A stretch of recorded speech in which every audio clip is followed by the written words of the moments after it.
Danes je bil prvi dan pohodniškega tedna. Kje ste hodili? No, danes smo se ob 9. zjutraj vseli na avtobus, smo se odpeljali do Laura ali pa tudi do Crvenega vrha, Monte Rosso. Smo se potem stopili iz avtobusa in smo šli lepo nad Canegro. Zdaj smo prišli gor do Valice in potem pa tam pa smo šli na traso Parenzane in se po trasi Parenzane spustili do mejnega prehoda Sečovlje. Kaj je značilno za to traso? No, za to traso je značilna, da vidimo našo lep del slovenske Istre. To je praktično fantastičen pogled na našo stran in pa tudi na soline, ne. Tako da je pa tudi popolnoma ni nič naporna. Ni bilo nobenega vzpona, smo se lepo zlagoma spuščali, tako da lahko priporočamo. Vsem je pa tudi, bi rekel, tudi dosegljiva v določenih segmentih vedno z avtom, tako da tudi če so ljudje, ki to težje hodijo, pa bi radi videli, da se to splača obiskati. So pohodniki dobro hodili? Pohodniki so bili super, za prvi dan smo se ogrevali, vendar to ogrevanje ne pomeni, da bojo naslednji dnevi naporni.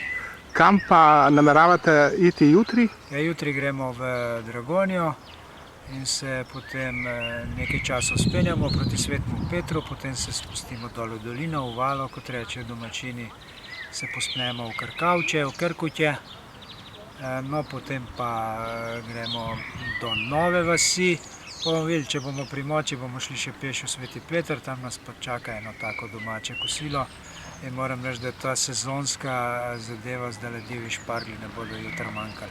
In kakšen je namen teh pohodov? Bi rekel, namen teh pohodov je... Verjetno ni samo hoja.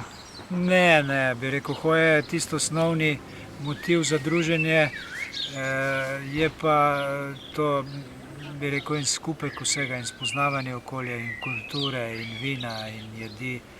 Tako da, bi rekel, hoja, tam sem skupaj imenoval, zaradi katerega se ljubimo. Te pohodi so postali zelo priljubljeni.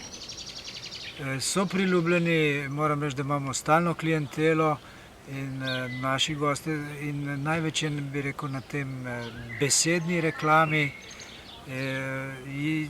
Pomalo nas skrbi, da bi bilo to celo preveč masovno, ker skupine tam nekje do 30 še grejo, bomo pa zelo veseli, če bomo uspeli enkrat, da bo veliko, tam ene skupin po 15 ljudi, pa rečemo celo leto. To bi bilo ene take sanje. Hvala lepa. Prosim, hvala lepa vam.